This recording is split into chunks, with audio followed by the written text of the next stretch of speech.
Aloha, everyone, and thank you so much for tuning in to another week of Trauma Recovery University. I am your host, Athena Moberg, and with us, of course, in the green room is your incredible co-host, Bobby Parrish. And we are so excited that you have joined us here tonight. If you are not sure if you are in the right place, we are Athena Moberg and Bobby Parrish, and we are adult survivors of childhood sexual abuse. We show up here every single week to serve the survivor community globally, and we answer your questions.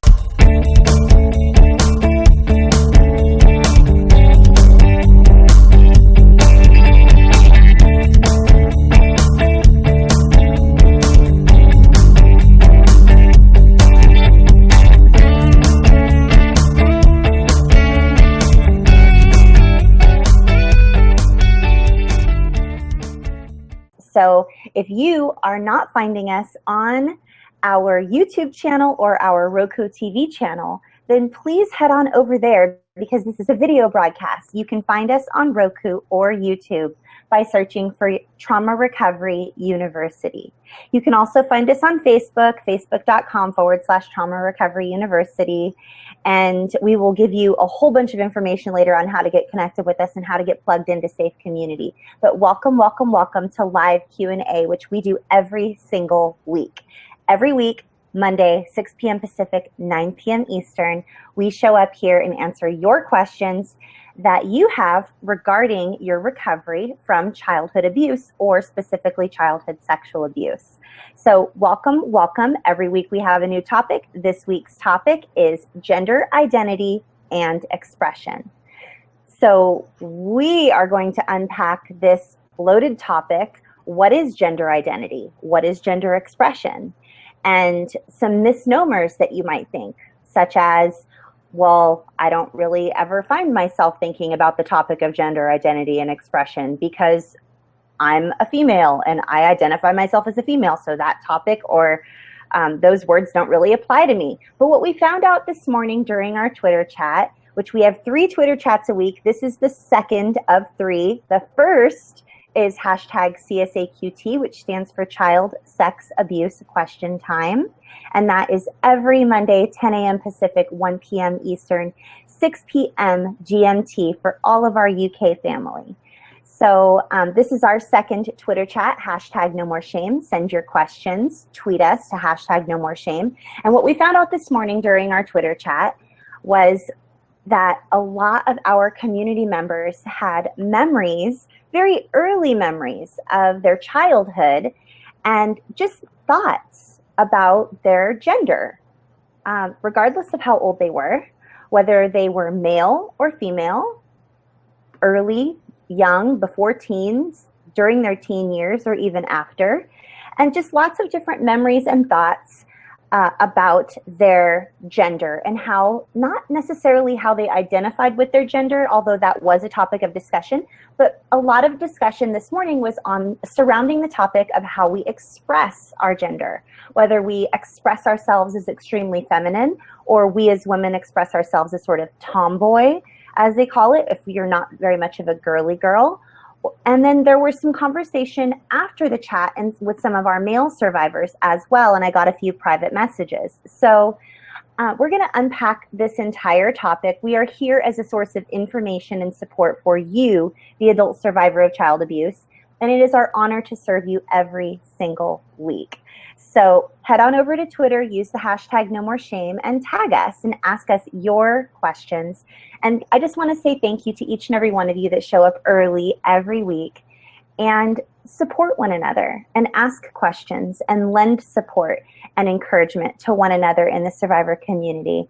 We are so excited that we, just 2 girls sitting in our houses with our laptops trying to change the world, are now reaching 20,000 people in over 70 countries with a message of hope and healing and safe support. So thank you for being the whole reason this chat exists, that this YouTube channel exists. You guys are the reason, and we're honored to be here.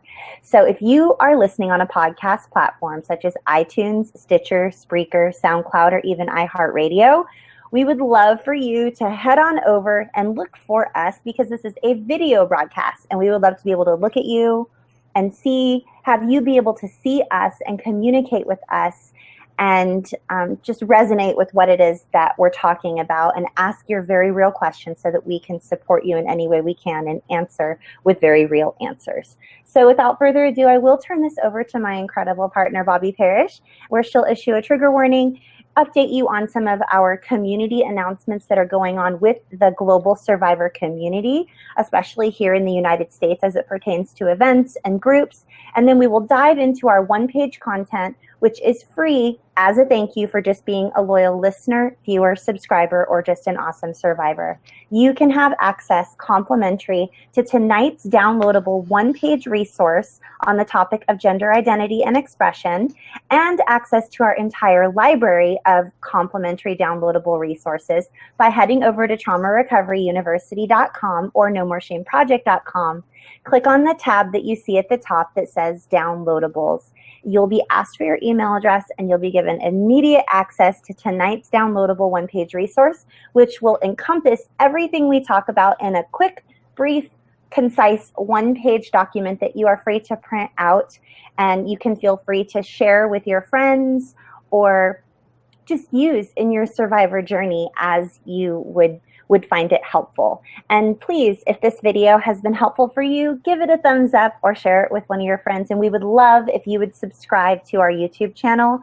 And I want to say a very special thank you to all of our Roku viewers who are rating us with like 4.5. We have 4.5 or 5 stars out of a whole bunch of, like, I don't even know how many reviews. There's a lot of reviews on Roku. So thank you, thank you, thank you. If you are part of our Roku family, we are so grateful for you.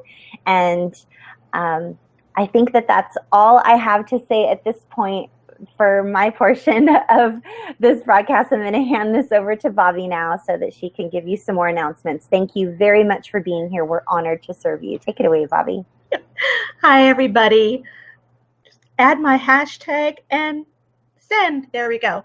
I'm so happy to be here with you tonight.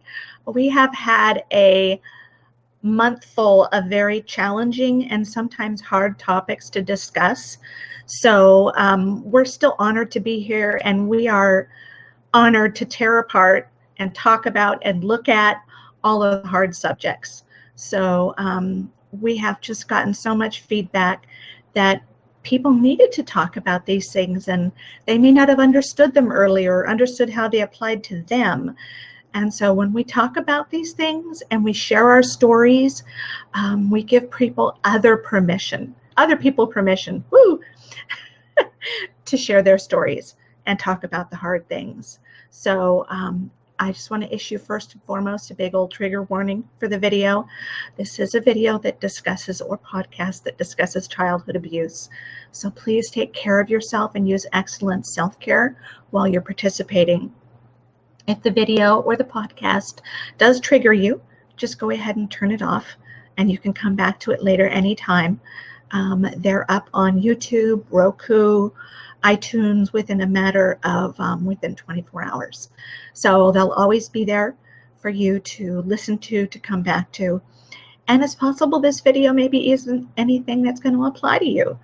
We try very hard to pick subjects that have a wide application to our audience, but not everything is for everyone. So please just feel free to turn us off. We'll be here in your computer just waiting. No. I also want to let you know that we have crisis and resource numbers in case you are in crisis or you're triggered. If you're in the United States or Canada, we encourage you to reach out to our friends at RAINN. That's the Rape, Abuse, Incest National Network. And their number is 1-800-656-HOPE, H-O-P-E. They also have a crisis chat feature on their website, and that is RAINN, RAINN.org. If you're in the UK, you can reach out to the Samaritans, and the Samaritans are available at 116-123. You can also text them at 0775-909090. You can also email the Samaritans, and they're available at joe@samaritans.org. If you're in Australia, where we have a growing number of listeners and watchers, and you are in crisis, you can reach out to your national hotline, and that number is 131114. I have them on a sticky down here on my computer. You'd think I'd memorize more of them, and I'm getting there. So tonight we are going to talk to you just a little bit about how our conference is shaping up.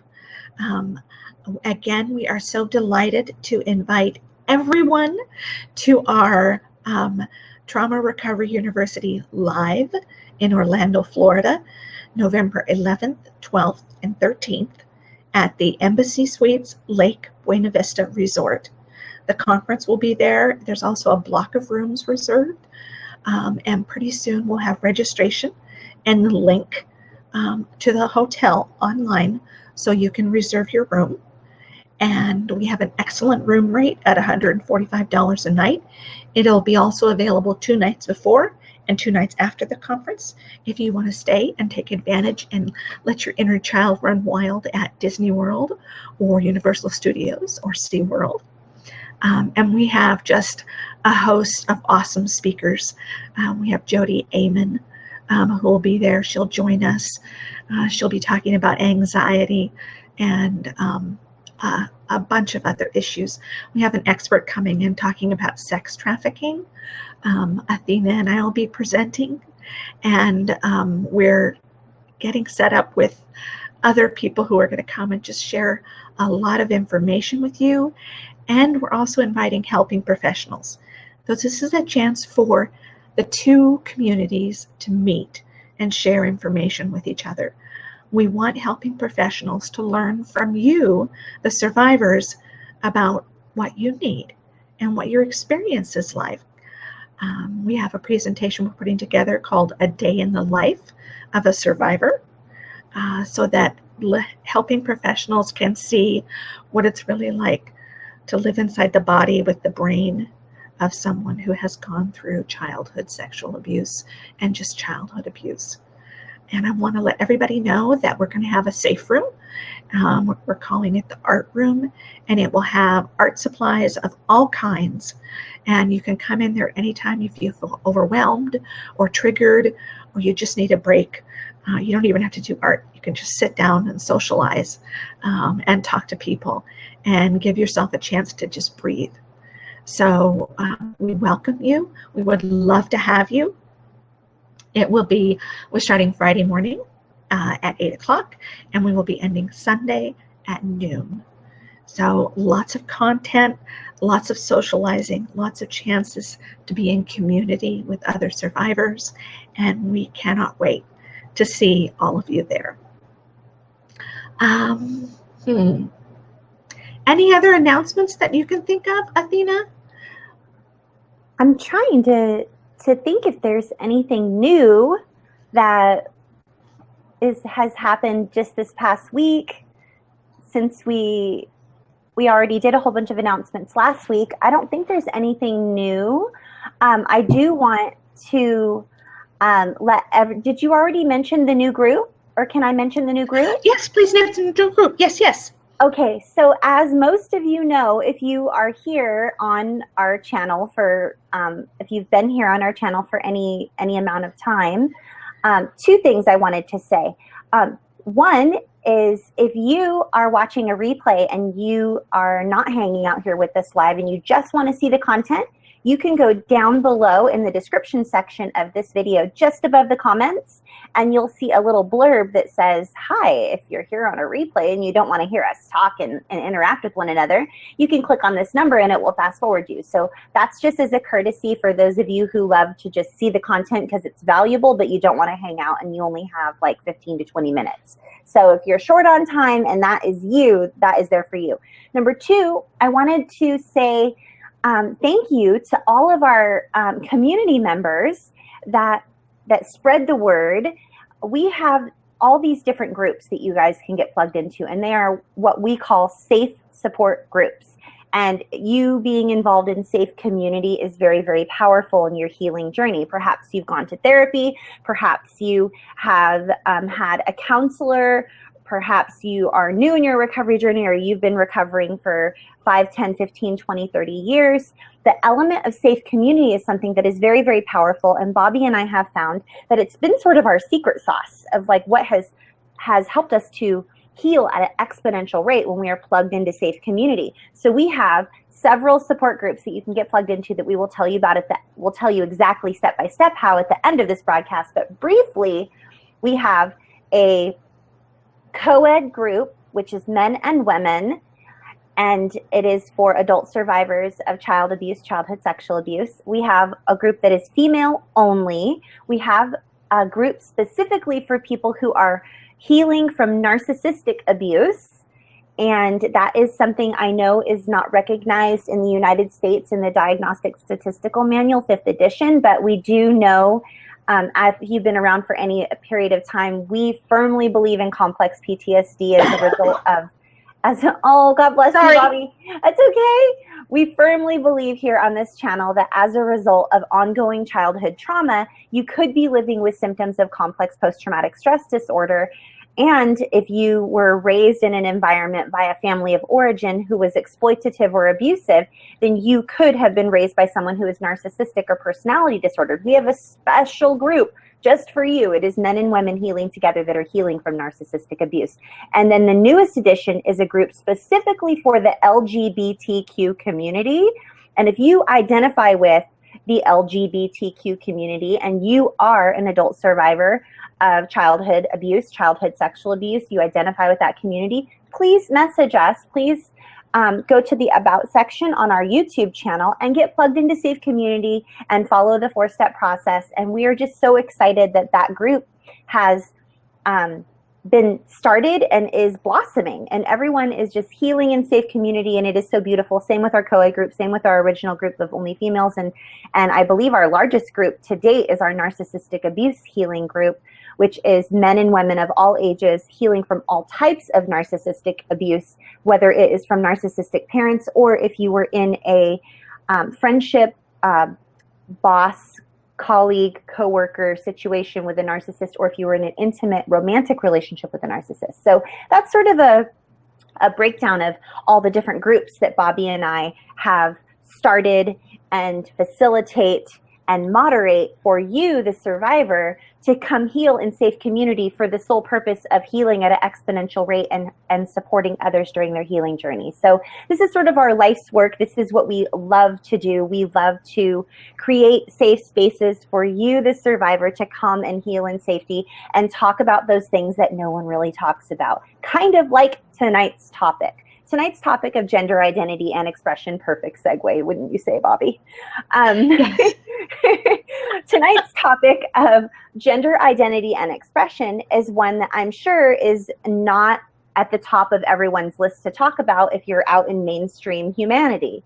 It's not something that everyone really identifies with. But what we found this morning during our Twitter chat that is basically for our UK audience, as it is at 6 p.m. Greenwich Mean Time in the UK, perfect for our UK family, which is widely growing. It is just growing at an exponential rate, all of our UK family members. So welcome to you guys if you're awake at 2 in the morning and you're here with us, or if you're watching a replay. But what we found out during our Twitter chat this morning with our UK family members is that it's gender identity and expression, which people confuse it with sexual orientation. Sexual orientation was 2 weeks ago. If you wanted to go on our YouTube channel or our Roku TV channel, look for the thumbnail that is a rainbow in colors, just rainbow stripes. And that is a video that we did specifically on sexual orientation. Tonight's topic of gender identity and expression is different. It's what gender you identify with. And not only what gender do you identify with, which is it sounds like it's a very straightforward question, but it really isn't, especially when you take into consideration part 2 of tonight's topic, which is how you express your gender. And I'm just going to give you a really brief example of something that we talked about this morning, and then I'm going to hand this over to Bobby, and we'll probably dive right into our one page, because I've been trying to see if anybody had any questions, but there weren't any questions yet. So really briefly, the way we express our gender could be something as simple as a young girl or a girl of any age choosing to, let's say, not participate in things that are considered mainstream feminine. So things that are considered mainstream feminine could be purposely curling your hair, wearing makeup, wearing any type of makeup, lipstick, mascara, anything that could be considered feminine, dresses, skirts, nail polish, those types of things are very feminine. And not all women identify with all things feminine. I know so many of my friends just across the board from grade school, middle school, high school, and beyond, all the way up until now. I'm 42 years old. And the first thing that will come out of their mouth when they see me or when they come to hang out with me is, well, I'm just not a girly girl. Like, that's just not me. And it's like almost the first thing they say. And I never really thought of it or even paid any attention to that until today. What someone is really saying when they say to you, I hope you don't mind, but I'm just not a girly girl. That is a comment or a statement, which is an expression, and it is an expression regarding the way they are expressing their identity. So gender expression is literally the way we express our gender. So my gender expression, the way that I express my gender currently to date, is with pink nail polish and makeup, and I like to curl my hair and brush it and make it fluffy sometimes, and I like to wear dresses, and sometimes I wear jewelry, and today I'm wearing sort of like a business shirt that could be like a unisex type shirt, but I am very much a girly girl most of the time unless I'm doing house projects. That's just something that I identify with. I'm quite expressive in my femininity, and that's me now. But that was not always me. I was not always like that. I remember being a very young little girl and believing, and if you guys have watched this channel for a while or you've gotten to know us, I was severely abused as a child from multiple different abusers. I was exploited, lent out, traded, given away. I was raised by people who told me I should have never been born. And I was convinced at one point during my childhood, that I didn't remember until this morning, that the reason I was abused is because I was a girl. I specifically remember telling my dad when I was 7 years old that I wished I was a boy, to the point that I would wear boy-looking clothes, and I asked him to buy me boy-looking clothes. We would go to the thrift store together, like Salvation Army and Goodwill, and I would buy boy-looking clothes and boy shoes, and I wanted to wear boy tube socks, like sports socks, and I wanted to, and I even cut my own hair, and I nearly got killed. I got nearly choked to death by one of my abusers. They beat my head against the wall while choking me, and I almost died. But the cops got called, and that's all good. But I mean, like, I was expressing my gender at a very young age for the purposes of, in my mind, I had reverse engineered it, and I had deduced that if I was a boy, I wouldn't have been being abused. I wouldn't have been sexually abused, because I was a little girl, and I was told, you're such a pretty little girl. Let me brush your hair. Let me do this. You're just so pretty. Look at your knees. Look at your this. Look at your that. Look at your this. Look at your that. You know, don't bite your nails, then you won't have pretty nails. Like, little girls should have pretty nails. So I was convinced that the reason that I was being abused, like, I had to find a reason, right? Because we're humans and we're puzzle figure outers. Like, we have to figure stuff out. I was convinced that I was being abused because I was a girl, to the degree that I would go to the motorcycle races. I didn't become feminine until high school, I think. Like, even during middle school, I tried to become feminine, and then I just wore all this crazy makeup, and I could cut my hair off super duper short. And then I was like, well, I'll try being feminine. And it was sort of during that Madonna stage. And anyway, I went from one end of the pendulum all the way to the next, because I just didn't know what I was doing, you guys. Like, I was so confused, and I was just barely surviving. And I didn't know that then, but I know that now. So I was a tomboy. I used to work on cars. I could tell you what a Holley double pumper carburetor was. I could take apart a manifold. I could change the oil in the car. I used to polish centerline rims on my dad's race car like every single weekend. I was on his pit crew when he drag raced. I mean, I would run a mile to go get a wrench and come back onto the drag strip while he was in the bleach box before he would be taking off, like I would meet down at the other end. I mean, I was like little tomboy girl. That was me. And I was convinced that if I was tomboy enough, I wouldn't be abused. And I didn't remember that until this morning. I didn't connect the self-hatred that I have experienced in my life and the body dysmorphia that I have experienced and the anorexia and the disgust that I have with my lovely lady lumps. Like, I didn't know that I hated my lovely lady lumps because of my abuse until this morning. But I literally, like, the only parts of my body that I don't like are my lovely lady lump body parts. Like, every other body part I'm fine with, but I don't like being curvy. I've been curvy since I was 7, and I've hated it the whole time.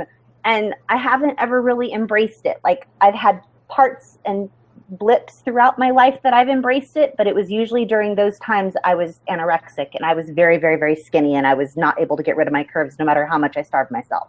So I say all of that to say that if you don't think that the topic of gender identity and expression applies to you because you have it all figured out, then that's cool. You can turn off the video. But if you're just a little bit like curious about everything that I've just told you and like how this plays out in our community of survivors, then please feel free to stick around as I hand this back over to my amazing esteemed colleague Bobbi Parish and ask her thoughts on my soapbox rant.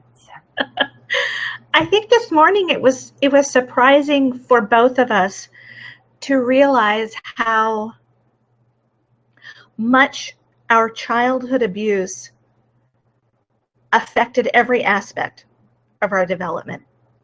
You know, when we're children and we're in an abusive situation, we're spending so much time just surviving. We don't have anybody to ask questions like, you know, Mom, I'm a girl, but I like to do boy things, and I think I should have been born a boy. Or, Mom, I know you like me to wear, you know, really frilly dresses, but I don't like that, and I don't want to dress that way. I want to get my hair cut short, and I think I might even want to dye my hair blue. You know, that was not something that was even on our radar because we were so busy trying just to survive and deal with the after effects and the overwhelm of being abused. And so for many of us, it was really enlightening this morning to realize how our abuse had touched things even like determining our gender identity and determining how we wish to express our gender identity.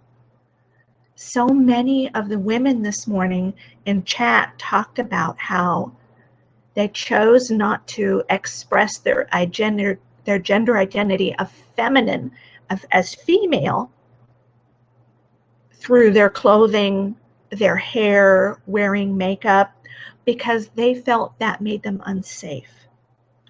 Or they blamed that aspect of themselves, being female, as the cause of their abuse, like Athena just talked about. And so they felt they couldn't do that. They couldn't have a gender expression of female. They could not accept themselves as female.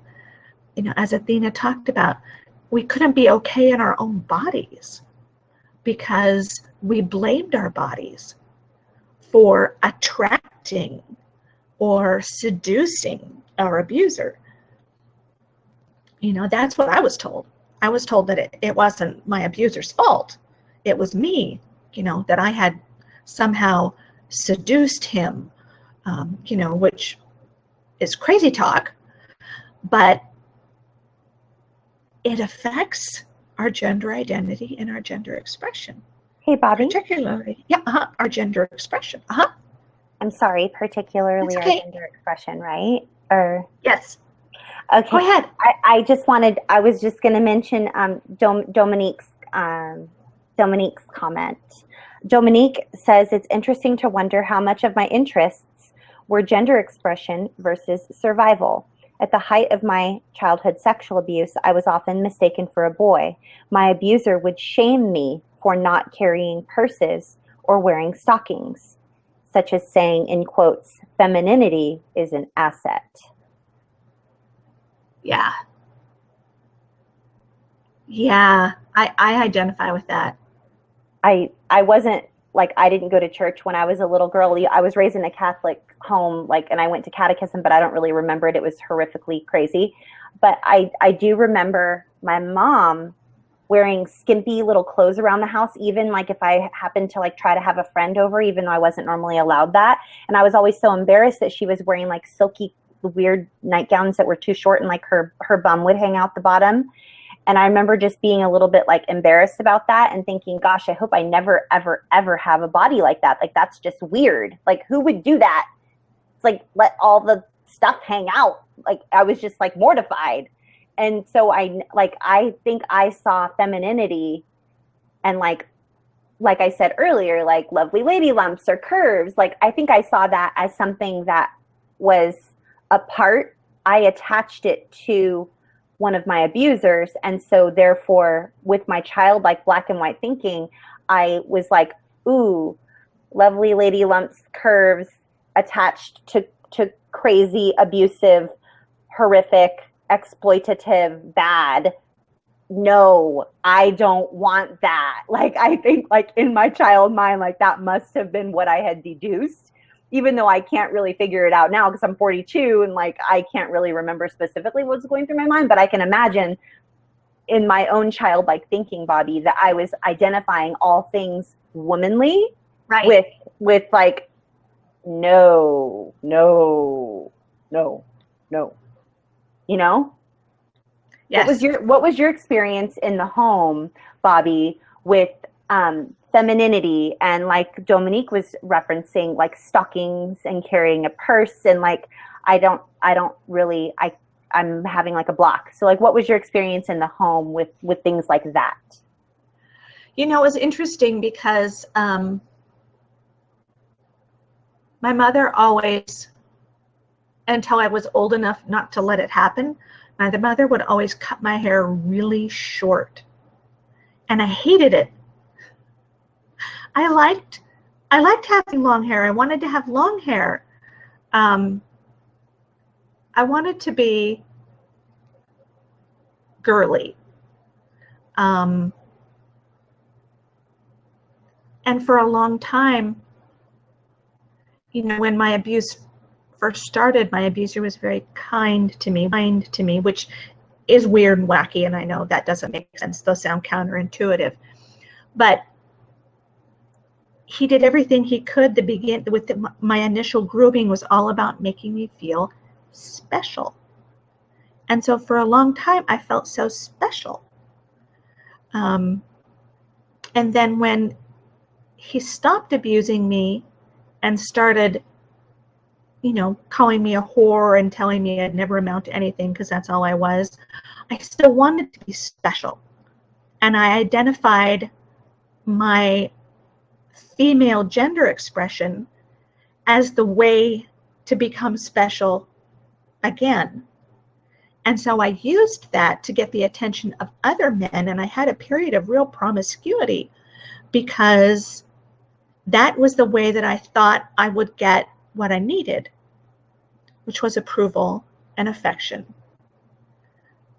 And all of it, of course, was completely contorted in my mind. That's not what happens. That was not what I was getting. But that all of my grooming and my childhood just contorted things so horribly. And I think I didn't realize today until how much my abuse colored my gender expression. And I want to share a few things, and we'll talk about this a little bit on the one page. Your gender identity is not considered to be something that is fluid. Gender identity is considered to be like sexual orientation in that that's what we're born with.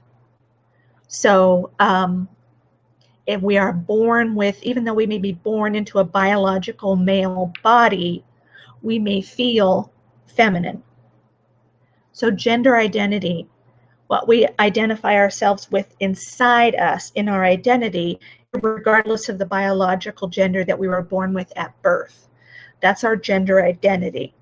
And that is considered to be something, a characteristic that we are born with, just like sexual orientation.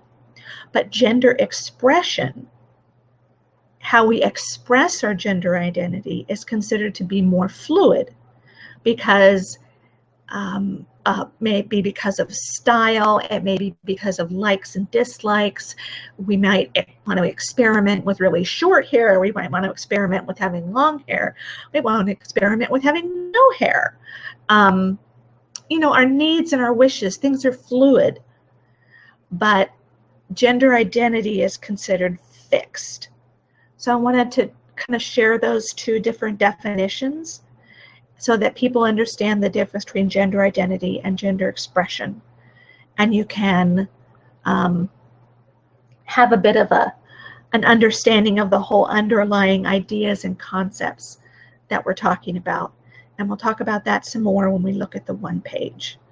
But I think this morning it was very interesting to hear how people talked about how much their abuse had changed the way they felt about their bodies and their gender expression, and how they carried that into their adulthood.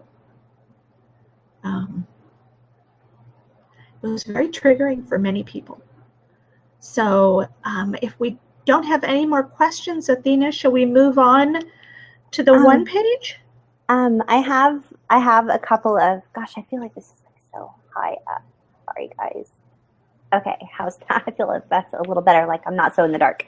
I have a couple of comments, but not necessarily questions, but I wanted to just mention the comments.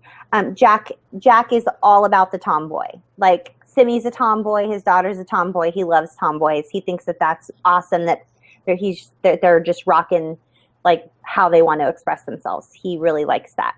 And then August says that she remembers going through a stage of wanting to be male because she wanted to feel safe, and she felt like if she was a boy, then she wouldn't be abused. That I definitely identify with that.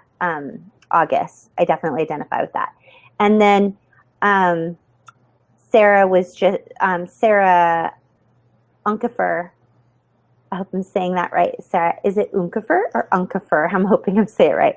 But she definitely related to that as well. And then Phoenix is having a light bulb moment. She says, I think I'm having a light bulb. My narcissistic mother making me her mini-me plus my abuse made me want to be anything but a mini-me. And her mother is very, very feminine. So I believe that Phoenix identifies a little bit more with the tomboy aspect of it. There's a lot of that sort of in the stream going on right now. And then Sarah, who's not sleeping tonight, Sarah, we're so sorry you're not sleeping.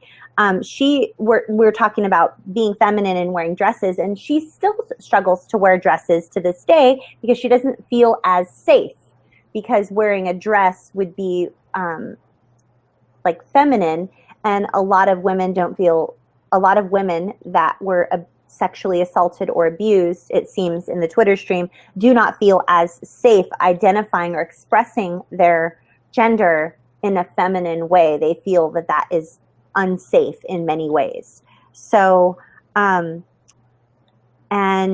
gosh, there was, Kalisha says that she has adapted her gender expression for what she thought was for survival.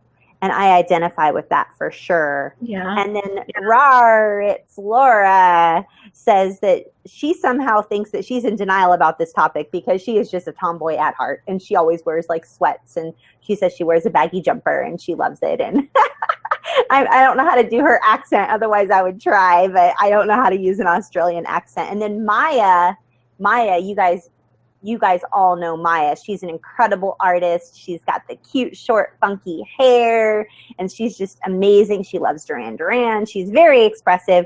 And she says, I often think that I am both masculine and feminine, which I totally identify with. She says that she's masculine and feminine in her likes and in her traits. she finds herself rebelling against gender roles and stereotypes. She goes on to say, I used to argue with my exes because I insisted on cutting my hair short and wearing whatever the hell I liked, feminine or not. And Christy says, when dad buys racing cars and mom never buys any dolls to play with, it's confusing. Amen, sister. Yeah, I didn't have like normal toys. I made up toys, and then like I would go hang out with my dad, and I would go to the races and work on cars. And Maggie says, I never wanted to be a boy because it came with physical abuse instead in my family. So it would be as though Maggie, if I'm understanding her statement correctly, Bobby, what Maggie is saying is she was a girl. She was born a female who was sexually abused, but in her family, boys got physically abused. So it was almost like yeah, that's my interpretation as well. Yeah, there was no safety for anybody. It didn't matter. No one was safe. Like jumping from the frying pan into the fire, like you couldn't win. It's like a catch-22. It's a double bind, as Richard Grana would say. So yes, yeah, just a lot. Thank you, Dominique and Kalisha and Maggie and just everyone for all of your comments, and Christy. And then Sarah Unkefer says, me too. It took me forever to feel okay wearing dresses. I feel almost comfortable. Excuse me. We're both coughing tonight, Bobby. I feel most comfortable and safe in long skirts now. Sarah, it is so funny you should say that because 90% of my wardrobe is long skirts. Bobby saw a picture of me at the beach with just me and a whole bunch of girls hanging out at the beach, and we all stood in a circle and took pictures of our feet, like standing in the sand together. And Bobby like messaged me on Facebook. She goes, I know which feet are yours. I've never even seen your feet in person, but they're those right there, huh? Because it was like with a long skirt. Was that how you knew it was me, Bobby? Yes. I swear, I always wear long skirts, everything. I don't ever show my calves or my knees. I have a weird thing about my knees. I got made fun of by neighbor boys that like held me down in my grass and took all my clothes off and attacked me when I was little. And they made fun of my knees for some reason. Like, who makes fun of knees? They're just bones. Like, who does that? I'm like, still, I'm 42 and I hate my knees. It's because of these like things that happened to me when I was 7 years old, you guys. Like, seriously, this kind of stuff sticks with you. I need to work that stuff out. Maggie says, my perception of dressing as a boy is an unsafe feeling, but I felt more comfortable not shaving, wearing makeup, or wearing a bra. So she felt more comfortable not shaving or wearing makeup or wearing a bra, but to be like, she never wanted to be a boy because that would mean, you know, getting physically abused big time. So Maggie goes on to say, when I did boy things, I was bullied at school and my abuser shamed me or would sexualize me being masculine. Maggie, I'm so sorry. You did not deserve that treatment. Maya says, I sometimes wished I'd been born a boy when I was a kid, but that was out of a desire to protect myself. I identify as a woman. Same here, Maya. I identify as a woman, but man, I do remember wishing that I would have been a boy because I just, yeah, I wish that I was born a boy because I just thought that I wouldn't have been abused or whatever. Dominique says, anything outside of stereotypical feminine/masculine behavior and heterosexuality was demonic in her family. I believe Dominique was raised in a very, very strict, staunch Christian family where it was very conservative Baptist. I think it was either Baptist or I think it was Baptist. Dominique, I'm sorry if I'm getting it wrong, but I think I'm remembering correctly. And then, oh, hey, that cloaked page is here tonight. Simi and Jack's daughter is here, you guys. That cloaked page says, I don't like being referred to as she or her. It is because I have gotten just worse and worse experiences with girls. Well, that cloaked page, I would love to know what your preferred pronouns are then. So that, do you prefer they or their? Since you do not prefer she or her, I would love to know. And Maya says, while I'm attracted to men, I prefer men who are more in tune with their feminine side, even bucking gender roles as well. And, oh, that cloaked page says, usually it's not just because of identification, but I am scared of girls, specifically pretty girly girls. You know what? I was scared of those pretty girly girls too, because can I just tell you, the pretty girls, when I was little, they coined Mean Girl before the movie Mean Girls ever came out. The girls I knew that were the pretty girls when I was little, they were mean. They were not nice girls, the pretty girls, the cheerleader girls, and they would do mean things like knock your books out of your hands on purpose, or like get people to like gang up on you and pull your pants down during PE. That's what the pretty girls did when I was growing up. They were not nice. So I was scared of them too. You are not alone. Kalisha says she would get shamed by her mother for expressing male qualities and wearing baggy shirts. I'm so sorry, Kalisha. You did not deserve that. Let's see. Oh, Sarah Unkefer said that I said her name right the first time. She wants her name changed. I didn't mean to like say it wrong the second time, but I'm glad I got it right. And then Maggie says to Bobby, a neighbor upstairs wrote a song about how there was always yelling and screaming from her home. And Phoenix identifies with getting shamed. Phoenix identifies with Kalisha saying that she would get shamed by her mother expressing male qualities and wearing baggy pants. And Jack and Simmy's, that cloaked page says yes. And he, for me, feels like a personal compliment. But that can confuse people. So the pronoun they is what my friends use. Thank you for clarifying. And Maya says, not a tomboy per se. I can be quite girly, but I love the freedom of wearing what I like, saying what I like, and doing what I like. High five, Maya. You're beautiful inside and out. August says she hates dresses. She feels so vulnerable. I'm starting to love dresses. I've been wearing dresses lately. Bobby, do you love dresses or do you only love pants? I've only seen you wear like certain pants when we're together. Do you like dresses at all?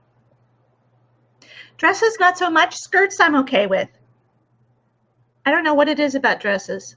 I think it's just a preference. You're expressing your gender. Yes. I think it's a comfort issue. I like skirts with a separate shirt. I don't know what it is. Do you have a certain length? Like, I will only wear long skirts. I will not wear short skirts ever. I don't wear short things anymore. I don't even wear shorts anymore in the summer when it gets up to 100. Me neither. The most I'll do is wear like capri pants.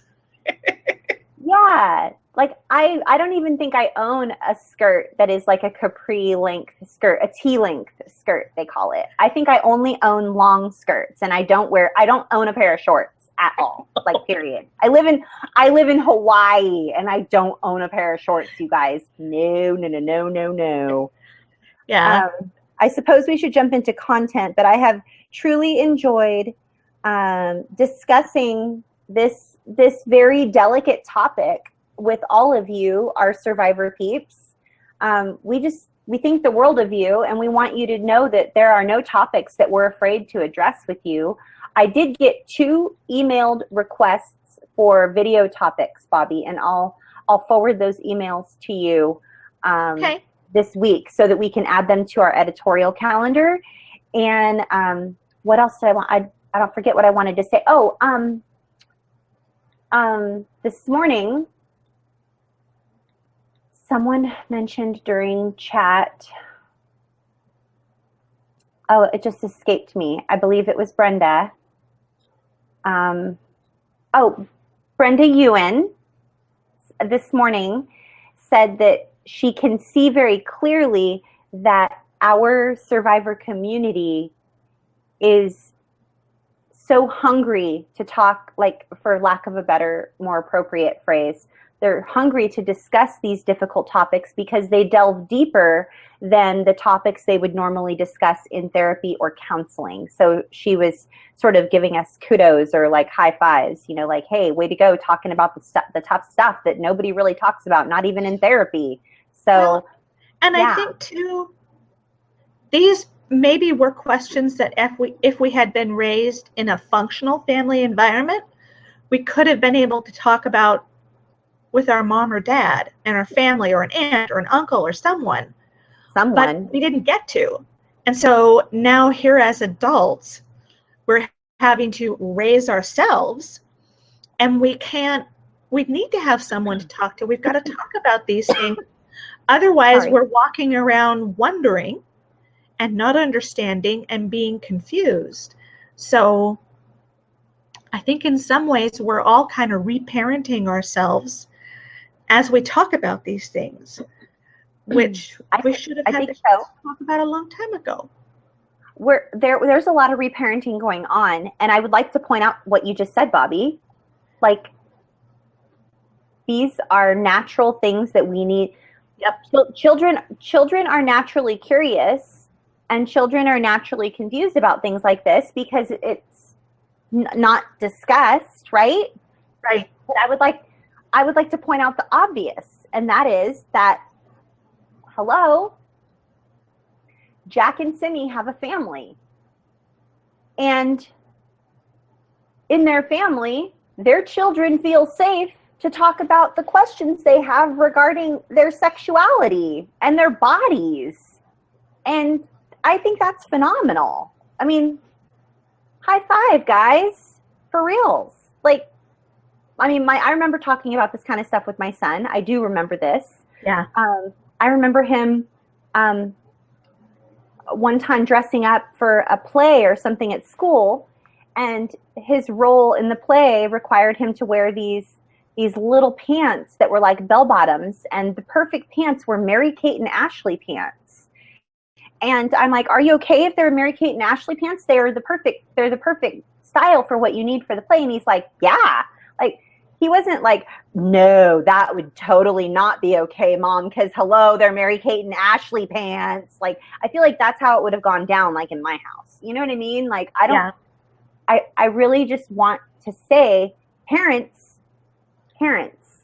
out there, we are doing our kids a disservice if we are not creating a safe place and we're not being the first point of contact that our children can come and share and ask the tough questions. My son heard the word blowjob at school and came home and asked me what it was. What was I going to do? Lie? No, I told him what it was. And trigger warning, hello, I just said blowjob on the video. Sorry. But like, he didn't understand. But he came to me and he knew it was something by the way people were acting, but he was like, I'm going to ask my mom, like, what is that? You know? And he came and he told me. And when I told him what it was, he said, Mom, you totally could have dodged that one and lied and told me something completely different, and you didn't. Like, thank you for just being honest with me. And from then on, I think at the time he was in fifth grade. And from then on, I mean, that set a precedence. He came to me with everything. It was a safe place. I didn't shame him for asking me. And Jack and Simi aren't shaming their kids for liking My Little Pony or being afraid of the pretty girly girls. Like, way to go. High five. Anyway, rant. Stepping down off of the soapbox now. Goodness. But that's what we all deserved. All of us deserved to have had a safe place, to have talked about anything, any issue, whether it was a question about our gender and identity, a question about sex, a question about contraception, whatever.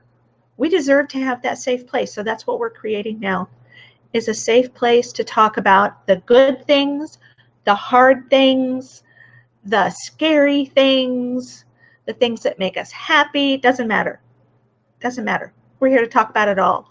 So I'm so thankful for all of you joining us in this conversation, so that when people watch this video or listen to this podcast in the future, they will know they're not alone, because they will have heard everyone's comments and they will have heard our discussion, and they'll know they are not the only one who is confused by or struggling with these issues. So kudos to everyone who's tweeting and sharing what's on their heart tonight, because you will let everyone who watches this video or listens to this podcast in the future know that they're not alone. So go you. Okay, let us look at the one page. We have lots of definitions for you. I'm hoping that some of these will create some light bulbs for people as they watch. Okay. Childhood sexual abuse can complicate all of our developmental processes, including our gender identity and expression. Abuse and survival often consume our childhood. We typically have few sources of support and knowledge in our lives who can guide us and give us unbiased information. Unbiased, right? That's what we needed. Not, this is what our mother thinks we should do, or this is what our father tells us we have to do, or this is what we are told to do by anyone, but instead what we're allowed to express and embrace as our own. Gender identity is our innermost concept of self as male or female or both or neither. How individuals perceive themselves and what they call themselves. This may or may not match with our biological gender at birth. Gender expression refers to the ways we externally communicate our gender identity to others through behavior, clothing, haircut, voice, and other forms of presentation. Okay, so just real quick here. Gender identity, the innermost thoughts, our innermost concept of self. Gender expression, our external communication, presentation of ourselves to the world. How we feel about our gender and its expression can be challenging on its own. Adding in childhood sexual abuse and all that it brings with us can make the issues of gender identity and expression even more complex and difficult for survivors. So not only, I mean, it's a minefield no matter what for a lot of people, but for those who have endured sexual abuse as children, it's not just a minefield, but there are planes dropping bombs and snipers on the ridge and guerrillas around every corner. Not like, guerrillas, but guerrillas like soldiers. That brought a funny visual to my head. Okay, let's look at some definitions. Gender dysphoria is anxiety, depression, and or significant distress due to one's gender identity. That's interesting to note that gender identity used to be considered, gender identity as anything other than you identifying as the gender you were born with biologically was considered a mental illness. Now, though, gender dysphoria is the only component that still exists labeled as a mental illness.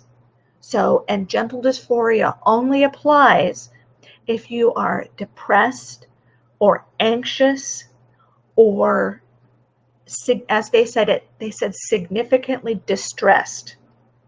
So say, for example, you were born biologically as a male, but you identify as female, if that contradiction causes you anxiety, depression, or distress, that is called gender dysphoria. So don't let anyone ever tell you or convince you that your gender identity is a sign of perversion or craziness or sickness or anything. It's not. It's absolutely not. Gender role is the set of roles, activities, expectations, and behaviors assigned to females and males by society. And for us as survivors, this was often very much a part of our childhood. And that's exactly one of the things that people have been talking about tonight so much. If we were a girl, biologically a girl, we were expected to wear dresses. If we were born biologically a male, we were not allowed to play with dolls. Gender roles are the rigid constraints that society puts on us depending upon the biological gender that we were born with as a child. And we're working really hard to break those. I wish we would. Transsexual, someone who does not identify with their sex organs. This is addressed with hormone replacement therapy and sex reassignment surgery. This is not an umbrella term. So just a minute, we'll talk about an umbrella term, and I'll explain the difference between those two. Transgender is someone who does not identify with the gender they were assigned at birth. They may or may not be transsexual, as they may still identify with their sexual characteristics. This may be addressed using hormone replacement therapy, sorry, typo there myself, and sex reassignment surgery. This is an umbrella term for anyone outside of the gender binary, meaning anyone outside of, I was born female, I identify as female. I was born male, I identify as male. So transgender is an umbrella term. It can take into account a variety of gender identities. For example, if I was born male, but I feel like I have characteristics, I identify as both male and female, I'm not a transsexual, I'm transgendered. So a transgendered man is someone who was assigned female at birth, but identifies as and lives as a man.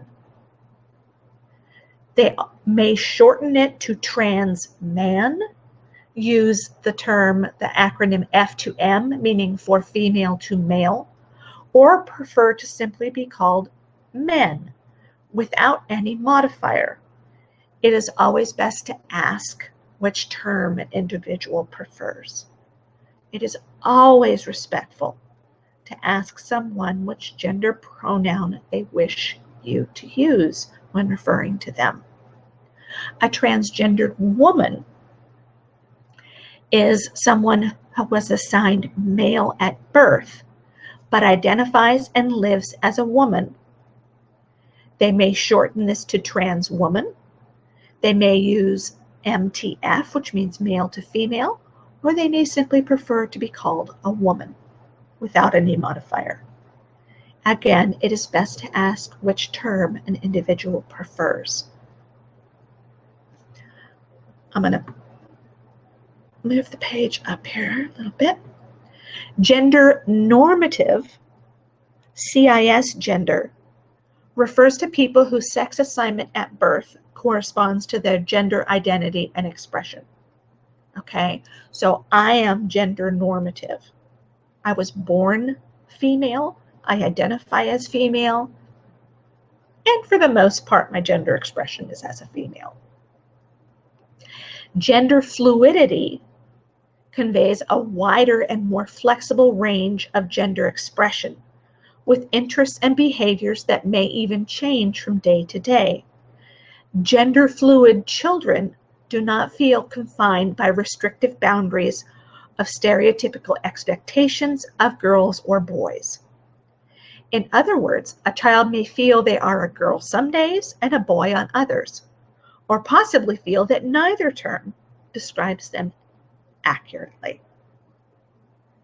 Genderqueer, also called genderqueer, is an umbrella term covering any non-normative, meaning non-binary, gender identity and gender expression. Okay? I have heard and seen Maggie refer to herself as genderqueer because her expression of herself, her gender identity, her gender expression don't fit the normative scale of expression that our society expects. And I think for all of these things, anything is okay. And Athena and I are all about inclusion and accepting you for who you are. If you have spent 30 years recovering and only now, at the age that you're at, maybe you're 40, maybe you're 45, you're only finally now really coming to understand that although you were born with a female body, you identify as male. That's okay. Just like if you spent your whole life identifying as heterosexual and yet at age 50, like me, decide that that label doesn't fit you anymore. We didn't get the chance to explore and address these things as children. But we can do it now. So there we go, Miss Athena. I just wanted to say to everybody, I know Bobby, I just want to echo what Bobby just said in my own Athena speak. And that my own Athena speak, whatever that means. But I guess I just want to let you guys know that we care about you. We care about you, and we love you unconditionally, regardless of any of the things that you are confused about, or that you are wondering about, or that you are experimenting with, or that you feel or think. Where we draw the line, just so we're very clear about this, where Bobby and I draw the line is when you begin harming other people and harming yourself. Like, we are not proponents in our community ever of self-harm. We don't shame you if you're self-harming, but we highly recommend and gently nudge you to make that phone call to get the support and the help you need, because we care about your life deeply. We care about you fulfilling your purpose in life and staying alive. And we draw the line when you begin harming other people. You're not ever welcome to harm other people, whether that's verbally, physically, sexually, religiously, monetarily, in any way. That's where we draw the line. But if you're not harming yourself and you're not harming another person, we care about you deeply. We love you, and you're welcome in our community. If you are an adult survivor of child abuse and you have waited your whole life to admit your truth, share your truth, acknowledge your truth, and you feel like you're all alone out there and that no one gets it. New people come to this YouTube channel every single day. New people find us on Roku every single day. New people message us on Facebook wanting and needing to get plugged in to Safe Community every single day. New people show up on our Twitter stream using our hashtags every single day. And we are here to tell you that you're welcome. You are welcome here. You are welcome here if you are a family member of someone who was sexually abused. If you are an adult who was abused otherwise and not sexually, you're welcome with us. If you are an adult survivor of child abuse, you are welcome here. You are not welcome to harm yourself or others. We will always recommend that you seek help if you are self-harming, and we have a zero tolerance policy for abuse or minimization of any kind. But apart from that, we love you unconditionally. We will not judge you or shame you. You are working it out. You are recovering. You spent your life surviving. And sometimes surviving is all you can do in the moment. If you are being beaten or molested or sold or exploited or tricked or manipulated or otherwise gaslit or just destroyed from the inside out, oftentimes survival is all you can accomplish, and you made it. You're here. So you're not alone anymore. We have women and men in our community who waited their entire lives and never spoke a word about their abuse. And now they're in safe community and they're healing among other people who waited their entire lives to share about their abuse, and they thought it was just them. But like we've been saying for the past few weeks, and we will say it again as we transition this portion of our broadcast into welcoming new people and thanking those of you who are here every single week supporting, we want to let you know, once again, there are 1 billion of us. Billion with a B. And that's conservatively.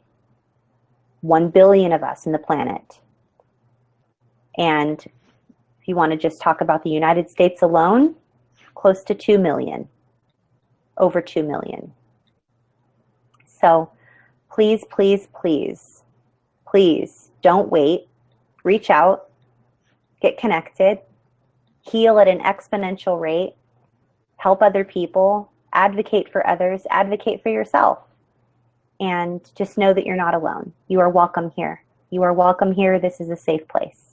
Bobby, any comments on that? Did you want to say anything to all of our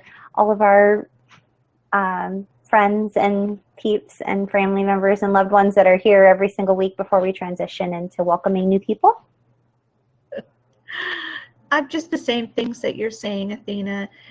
We welcome everyone. We welcome if you are struggling, you need support. If you have gone through your recovery and you want to do some advocacy work, we welcome you into our community. This is a community of people in all places in their recovery. And one of the most beautiful things about it is when someone who has struggled with an issue meets someone who's still struggling with it and says, I'll listen, I'll sit with you, I'll be with you. What can I do to help? We're not about giving people advice that's not asked for. We're not about forcing our opinion on you. We're about helping you become the best person you want to be and respecting you in your choices and your decisions. As Athena said, the only decisions we don't support are you harming yourself or are you harming other people. Other than that, we got your back. And we would love to have you in our family. So that's all I got.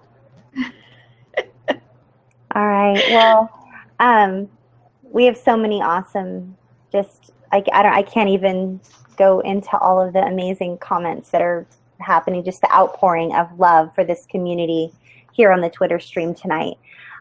Just a real quick note to all of you who are here every week. We lost 71 subscribers on our YouTube channel in the past 2 weeks since we did sexual orientation. I checked our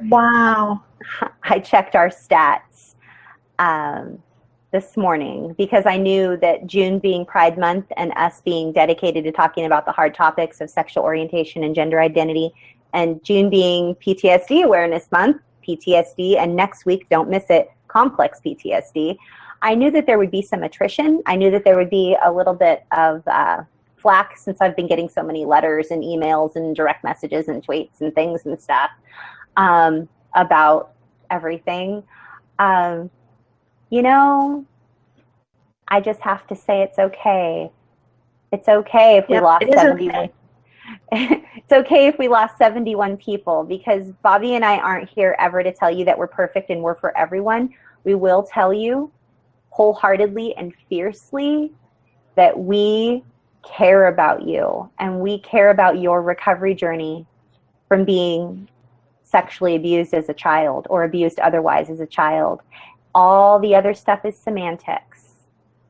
Yes, I'm a woman of faith. Yes, I have a deep reverence for God.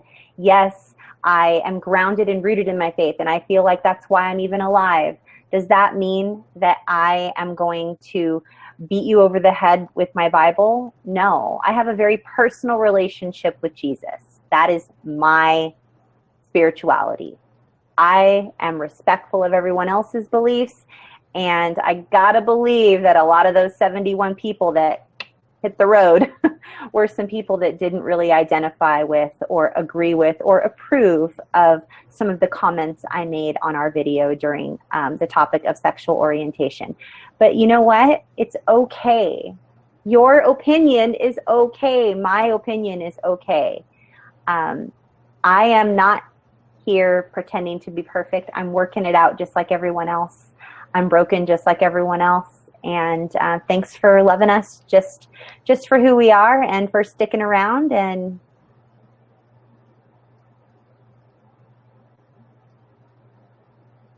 doesn't mean that we didn't gain 97, because that's what it was. So we gained more people than we lost, and we're reaching more people every single day with a message of hope and healing and safe community, and that's what we're here for. That's what I feel like my purpose is on this planet. So I'm sure Bobby feels the same way, and we just want to thank you for being here every single week. We are going to transition into the portion of our broadcast where we welcome new people and show you how to get plugged into Safe Community. If you want to stick around for another 15 minutes or so, please do.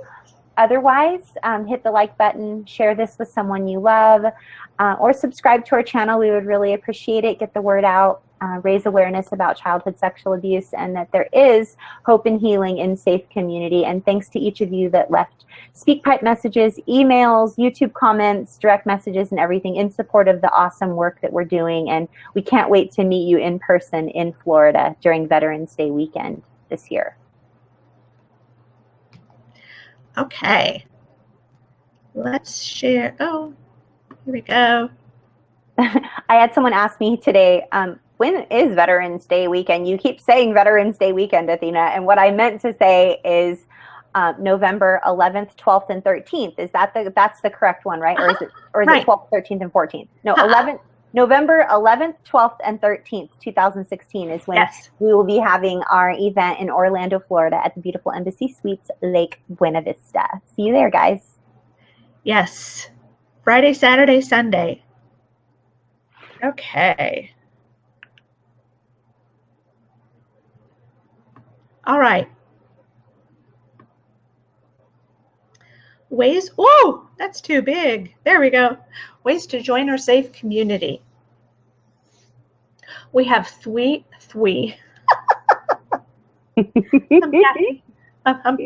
Porky, who is that? Elmer Fudd, that's it. Elmer Fudd. We have 3 Twitter chats a week. The first one is on Mondays, and to join that, you use the hashtag CSAQT. That is at 10 a.m. Pacific and 6 p.m. in the UK. And then there is this Twitter chat. If you're joining us live, it is an interactive video broadcast and Twitter chat. The hashtag is No More Shame, and we are live every Monday at 6 p.m. Pacific, 9 Eastern, and that is 2 o'clock in the morning on Tuesdays. Tuesday evening is Sex Abuse Chat. That is at 6 p.m. Pacific, 9 Eastern, and Wednesday at 2 o'clock in the morning. If you want to watch the broadcast live, you can always do so by tuning in to bit.ly/Trauma Recovery U, and those capitals do matter. If you would like to become one of our, oh, I made it really big, and now you'll be able to see it. join one of our support groups. And as Athena said earlier in the broadcast, we now have 4 support groups, one for survivors of narcissistic parents or a narcissistic partner relationship. We have a co-ed group, we have a group for just women, and we have a group for members of the LGBTQ community who are survivors. So if you would like to join one of those groups, we ask that you follow this 4-step process. The first thing that we want you to do is go to Facebook and like the Trauma Recovery University page, and then send a friend request to Athena and I, to both of us, because one of us can usually get back to you before the other. We're in 2 different time zones, 2 different schedules, 2 different states of busyness at one given time or the other. After one of us has accepted your friend request, send a message to that person saying, I'd like to heal in safe community, or I'd like to join one of your support groups, whichever feels comfortable and safe for you. And then we will ask you some questions. And we may ask you some questions, especially if we don't know you. We don't know you from being in our Twitter community. We haven't interacted with you on Facebook. We haven't met you at a live event. So we will ask you some questions. And the reason we do that is to try and determine whether or not you are safe, you're a predator, trying to get into one of our groups to exploit people. So once we have asked you some questions and determined that, we will welcome you into one of our support groups. And that's it. It's that simple. The Twitter chats happen every week, 52 weeks a year. You are welcome to jump on into those anytime you like. Show up. They're free. They always will be free. And we would love to have you. If you would like to connect with Athena and I, yay! Yay! You can do so by emailing us, friending us on Facebook, or connecting with us on Twitter. Sorry, one of my earbuds just fell apart there. Okay, I'm going to make this bigger. Bigger. If you would like to email us, you can reach me at bobbylparish@gmail.com. Athena is at athenamobergspeaking@gmail.com. And our joint email address is nomoreshameproject@gmail.com. On Twitter, I am Bobby L. Parish. Athena is Athena Moberg, and Trauma Recovery University is Trauma Recovery U. If you would like to connect with us on Facebook, Trauma Recovery University is the URL after facebook.com for our business page, our joint business page. My personal business page is Bobby Parish Coaching and Consulting, and my personal page is Bobby L. Parish. Athena's business page is Athena Moberg Speaking, and her personal page is Dawn Athena Moberg.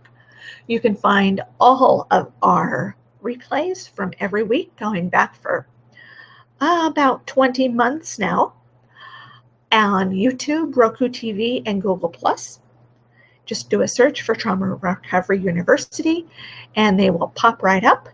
And you can find us anytime at bit.ly/Trauma Recovery U. There we go. Yay! Yay! Thanks, Bobby. You're welcome. Well, I had all kinds of new followers tonight, and people sort of jumping in on the conversation, but I didn't catch the hashtag. So sorry to each of you that I missed. I'm not a good multitasker. I'm going to go ahead and turn this off now. I want to just say thanks to all of you that come every single week, and thanks to several of my new and old friends here on the island of Maui that have acknowledged the work that Bobby and I are doing with survivors and reached out and communicated gratitude and kindness and solidarity and respect and just support. So thanks to each of you. And this work is amazing. Honestly, Bobby and I were in completely separate directions from one another, living completely separate lives a couple of years ago. And something triggered a new layer of the onion in my recovery, so to speak. And I showed up at Sex Abuse Chat when it first started back in January of 2014. And Rachel Thompson actually said, you know what, Athena, you should reach out to Bobby. She's amazing. And so I did. And I just immediately felt this calling, this knowing inside that I needed to shift my career path from doing business coaching and working with small businesses and entrepreneurs and like online, like learning how to start my online business and how to help other people do that. I knew instantly that I was looking forward to Sex Abuse Chat every single week. I couldn't wait for Tuesdays. It was my favorite day of the week because I would get to hang out with people who accepted me for who I really was. And I knew when Bobby and I met and started communicating that it was going to be something magical and incredible. And we decided to just throw all of our efforts together I stopped doing business coaching and I didn't stop completely doing everything. And Bobby didn't stop completely because we still have to like pay our bills and stuff. And the work we do with survivors doesn't pay our bills yet, but it will someday. But we've been working towards that for 2 years. And so I just want to say thanks, Bobby. Thanks for being an awesome business partner and for helping me to discover my true purpose in life that is helping survivors. I'm just so grateful. It's amazing. I wish that every single person could know every day when they wake up that they're living their purpose and that they're doing what they're called to do. It is an amazing thing. And I'm honored to be part of your journey. And I think that it's pretty much the path that we were meant to be on with each other. So right there with you. Yeah, it's really special. So thanks to each and every one of you who show up here every week. And thanks to all of you new people who are here and just tuned in for this particular topic. We have a different topic every single week. So search our library by going to traumarecoveryuniversity.com or nomoreshameproject.com. Click on downloadables and you can have immediate access to over 100 one-page downloadable resources, all of them on a different topic. And then we show up here every week, Mondays, 6 p.m. Pacific, 9 p.m. Eastern, to discuss a new topic every single week on video. So our YouTube channel and our Roku TV channel also. And on iTunes and Stitcher, we're getting ready to sort of like officially launch all of that. And we're going to have an influx of communications, I'm sure. So your patience is appreciated if we don't get back to your comments or your emails. We just appreciate each and every one of you. Thank you for being a part of our journey, the most important part of our journey. You guys are the reason we show up every single week. So thank you for that. Bobby, did you have anything that you wanted to say to everybody before we say goodbye? I'm so glad that you're here, and come back next week when we talk about complex PTSD, and watch for the announcement that you can start registering for the conference. We're so excited to meet all of you. I'm hoarding art supplies already, people. I'm excited for the art room. We're having art room and we are having a breakout session on art therapy. So we've been wanting to do this for 2 years. So there's quite a lot going on and quite the buzz going on in our community. So we can't wait to meet each and every one of you in person. I can't wait to partake in all of Bobby's amazing art supplies that she is currently hoarding. And we're just excited to meet you and to provide a safe place for you guys to all hang out with one another, learn. And if you guys didn't know already, there are going to be a whole bunch of helping professionals there, therapists and social workers and psychologists and psychotherapists and it's going to be incredible just for them to learn from you, for you to communicate with them, for all of the guest speakers that we're going to have. It's going to be incredible. So there will be virtual tickets that go on sale as well if you're not able to attend in person because you live in one of the other 69 countries besides the United States, and we're having this particular conference in the United States. So we look forward to further announcements, and just thank you. Thanks for being here, you guys, and we'll see you next week on the topic of complex post-traumatic stress disorder and your recovery journey from childhood abuse, early childhood abuse, childhood sexual abuse, childhood trauma, and we just look forward to that. So bye, everybody.